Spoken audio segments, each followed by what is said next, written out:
vai falar pra vocês os nomes que a gente daria pros nossos filhos, caso a gente quisesse ter algum dia. Tá. Tu começa. Se fosse menina, eu acho que eu escolheria a Aurora, na real. Tá. Qual essa cantora lá que tu gosta? Acho que tem envolvimento, mas é desde quando eu sou bem pequena, assim. Tá. As minhas bonecas todas são com esse nome, foram com esse nome. E se fosse menino, Bernardo. Eu gosto Bernardo. desse nome. Ah, legal, aleatório, mas... Ok, tá, Tá, se fosse menina, tipo, Catarina. Eu acho bonito, Catarina. Cat, Cat, tá ligado? Catarina, tá. Esse boné, mano. Catarina. E se fosse menino, ia ser, tipo, Eduardo Silva.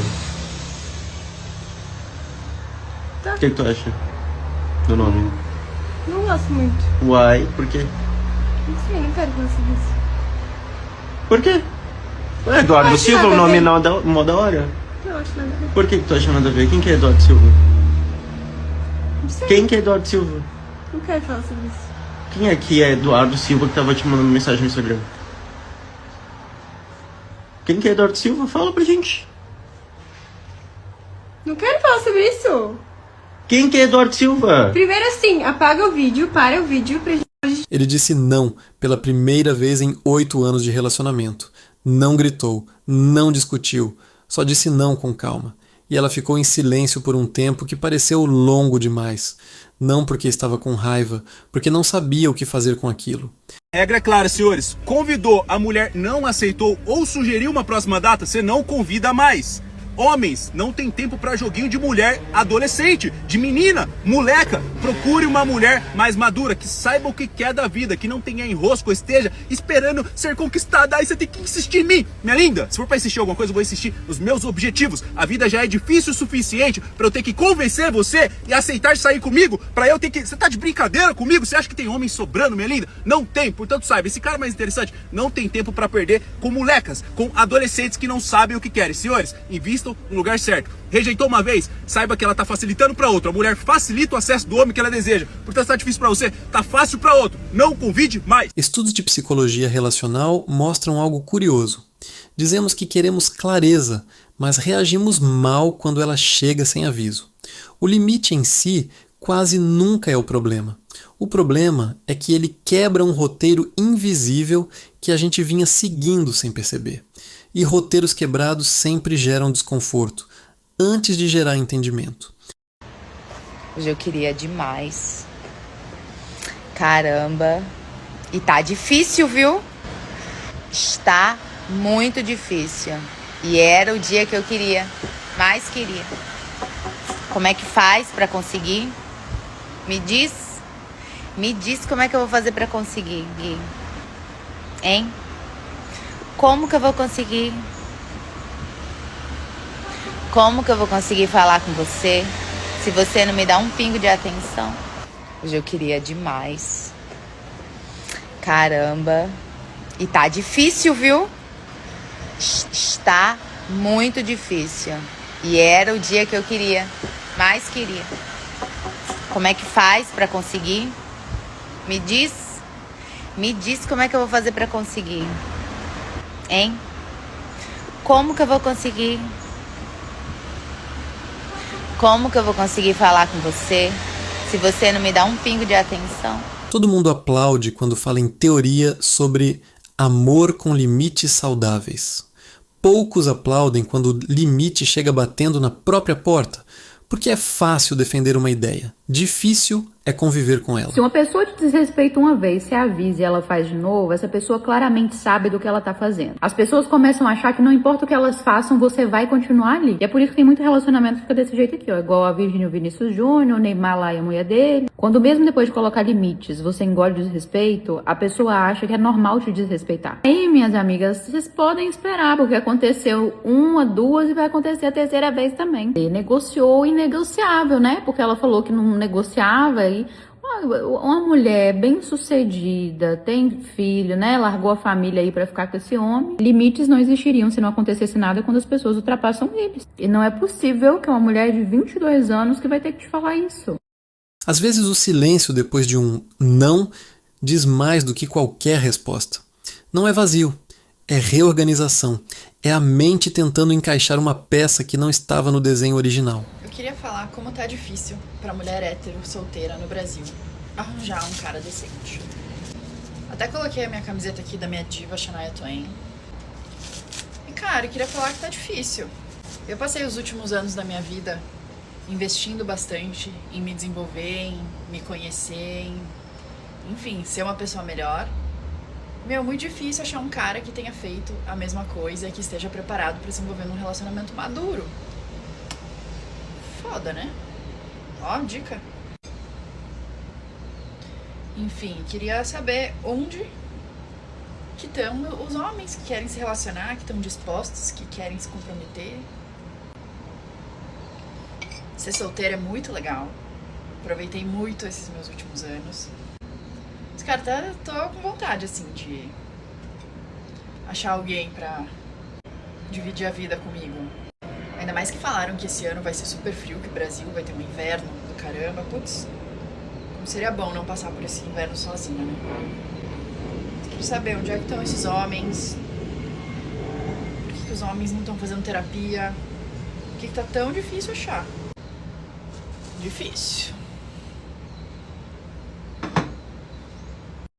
A pesquisa mais interessante sobre isso não fala de homens nem de mulheres, fala de expectativa, e expectativa, quando quebrada, dói do mesmo jeito, não importa quem a quebrou. Que não sei o que, só tem boa vida porque o marido banca. Era pra eu ficar ofendida com isso? Pronto, tá ruim pra você? Trabalho pra isso, né? Porque quem tá pagando não tá reclamando, e os outros ficam, ai meu Deus, porque tá boa vida porque ele dá. Gente, se ele não gastar o dinheiro dele comigo, que sou de casa, ele vai arrumar alguém na rua pra gastar. Então eu gasto todo o dinheiro dele de casa pra ele saber que ele não tem condição de sustentar uma segunda mulher, entendeu? Estratégia. O homem, quando se separa, ele compra casa, carro, só anda arrumado, só anda com dinheiro no bolso, ele prospera muito mais, ele só anda feliz e tudo dá certo na vida dele. Sabe por quê? Porque ele tirou uma âncora que estava ao lado dele. Ele se livrou de uma âncora. Quando o cara era casado, o cara só andava endividado, cabelo grande, andava a pé, quebrado, liso. Aí o cara se separa, as portas se abrem. Esse cara prospera demais, viu? Agora pergunta para um cara desse, se esse cara quer se casar novamente. Quer demais. Mais nunca esse cara se casa, mais nunca. Ele não quer mexer mais nunca com relacionamento sério e nem casamento. Ele morre solteiro e feliz.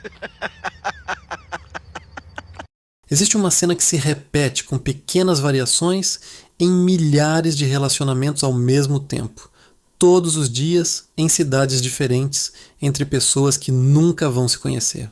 É a cena do primeiro não. Não o não de uma briga.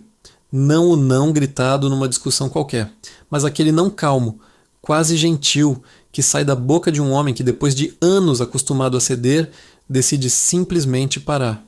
E o mais interessante não é o não em si, é o que acontece depois dele, no rosto de quem ouve. Uma pausa, um piscar de olhos um pouco mais lento que o normal. Um como assim? Que não é bem uma pergunta, é mais um pedido de tradução, como se aquela frase tivesse sido dita em outro idioma. Eu quero te levar para dentro dessa cena hoje, não para julgar ninguém, mas para entender por que ela é tão comum e por que, quando ela acontece, parece que o chão se move um pouco para os dois lados. Olha, gente, vou falar um negócio pra vocês, viu? Não é difícil ser mãe solteira, não. O difícil é você ser mãe solteira, passar por todos os preconceitos, por todas as dificuldades que é ser uma mãe solteira. E no final você ainda escutar das escolhas erradas que vocês fazem, do pai errado que a gente escolhe para as nossas filhas, mas infelizmente não tem manual na testa de ninguém. Você passa o ano inteiro cuidando, se dedicando, abdicando da sua vida em prol das suas filhas, para chegar no final do ano, o pai vir passar o Natal no Rio de Janeiro, vir passar o Ano Novo, e nem sequer uma única ligação para sua filha não dá. E aí ele liga, quer obrigar a menina a viajar com ele, ela não quer ir, aí você é a manipuladora, é você que está fazendo a cabeça da minha filha.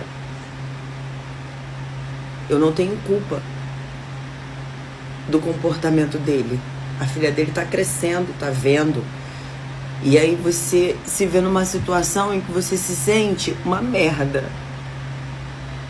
Porque você faz de tudo, de um tudo, para criar as filhas, para sustentar uma casa sem a ajuda de ninguém.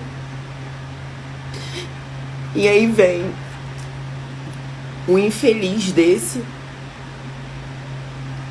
para me humilhar, para me botar para baixo, para menosprezar o meu cuidado de mãe, para me chamar de mentirosa e manipuladora. Quem me conhece sabe o tanto que eu luto pelas minhas filhas, o quanto eu me humilho para esses filhos da mãe, para serem pais para as minhas filhas.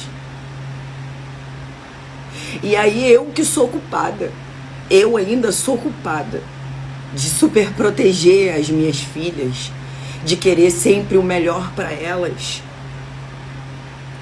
Até quando nós, mães solteiras, que eu sei que aqui tem várias, nós vamos ser punidas pelos erros dos outros? A gente que tem que pagar pelos erros dos outros. Até quando? Antes de continuarmos, deixa eu te fazer um convite rápido. Se você é do tipo de pessoa que gosta de entender o que está por trás dos comportamentos e não só reagir a eles, essa é a comunidade certa para você ficar. Aqui a gente não escolhe lado, a gente escolhe entender. Se inscreve no canal, ativa o sininho, porque toda semana a gente destrincha um pedaço diferente dessas dinâmicas invisíveis que regem nossos relacionamentos.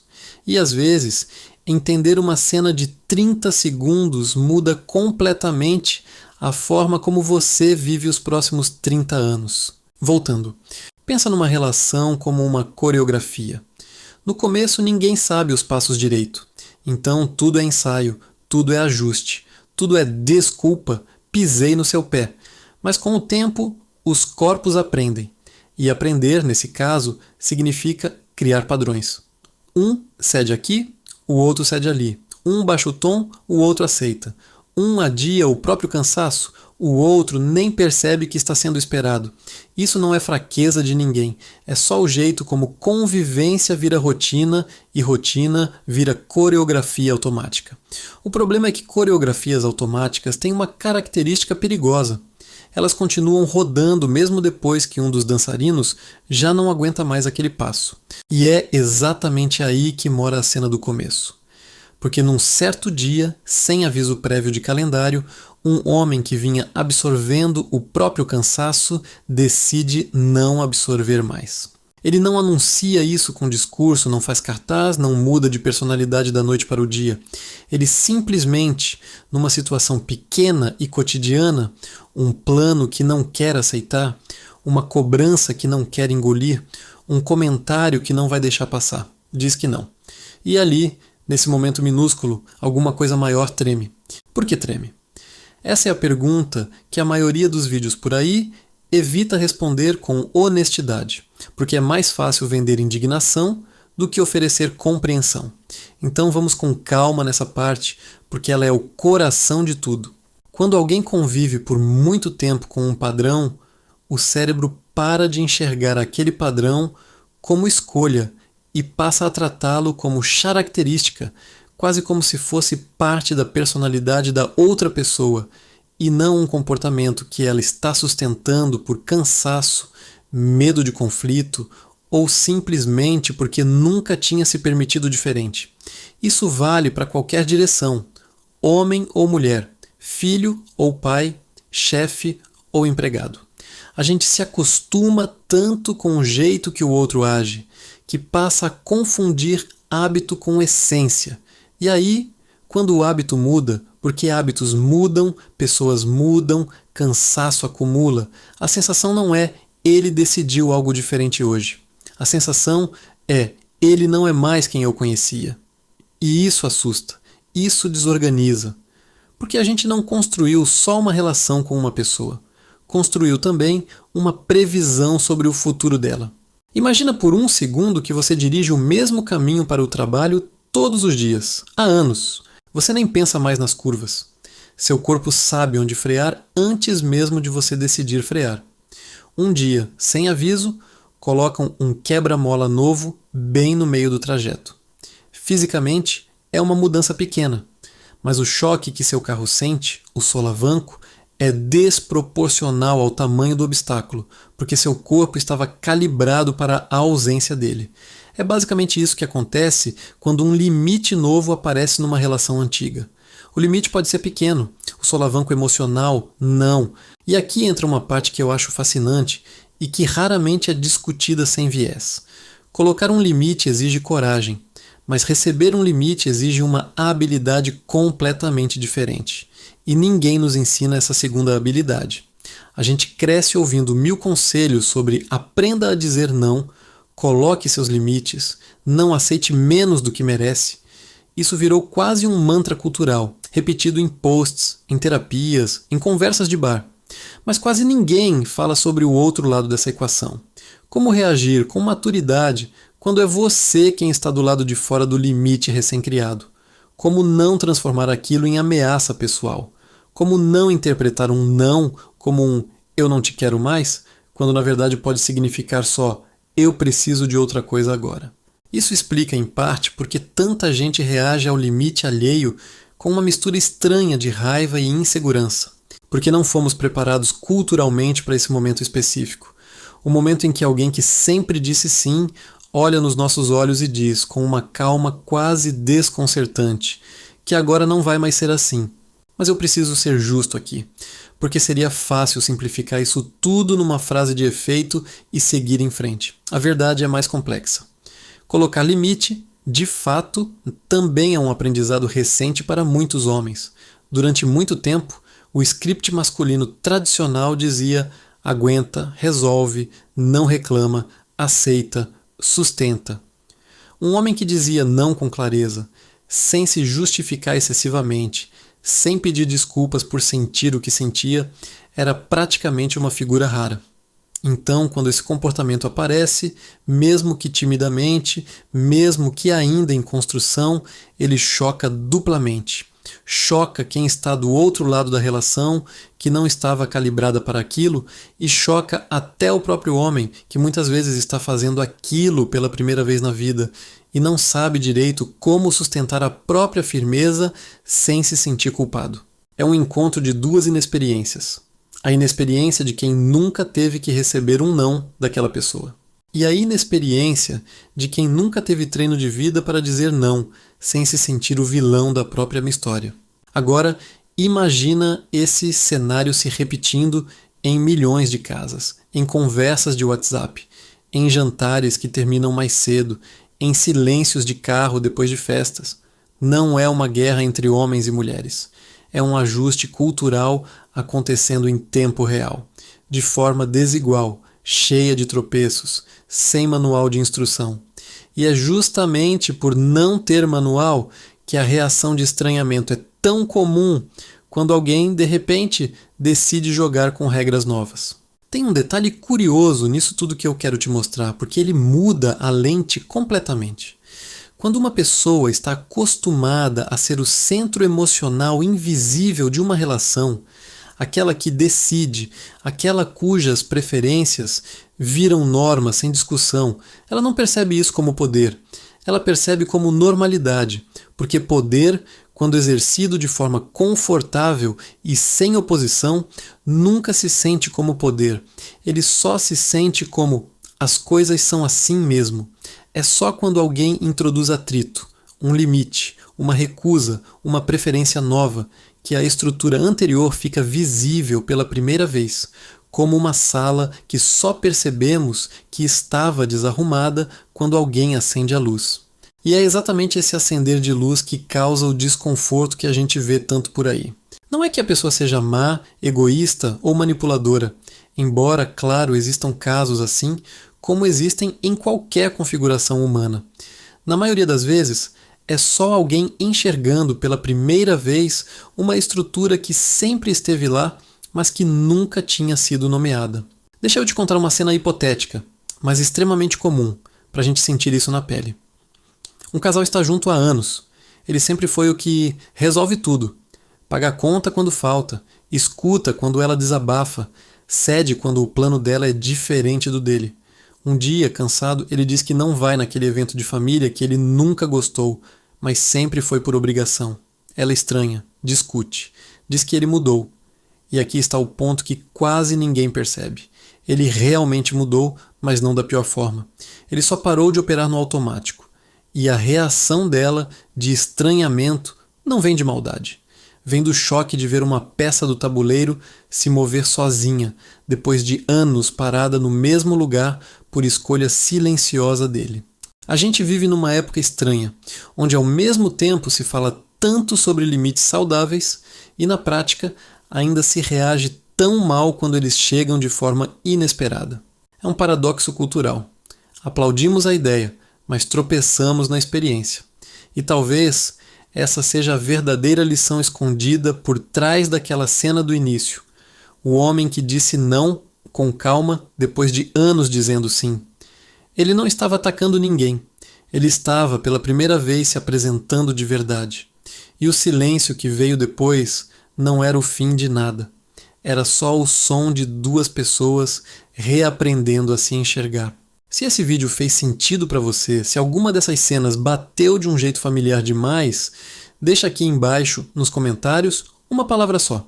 Pode ser sim, pode ser já vivi isso, pode ser qualquer coisa que descreva o que passou pela sua cabeça agora. Eu leio tudo e, sinceramente, é nos comentários que esse canal ganha vida, porque cada história compartilhada ajuda outra pessoa que está passando por algo parecido a se sentir menos sozinha. Se você quer continuar essa conversa, se inscreve no canal e ativa o sininho, porque na próxima semana a gente vai olhar para o outro lado dessa mesma moeda. O que acontece quando é a mulher quem decide, pela primeira vez, impor o próprio limite, e como isso também reorganiza tudo à sua volta. Até lá fica o convite. Da próxima vez que alguém te disser não, tenta antes de reagir, apenas entender. Às vezes a resposta que a gente mais teme ouvir é, na verdade, o começo de uma relação mais honesta do que qualquer sim automático jamais poderia oferecer.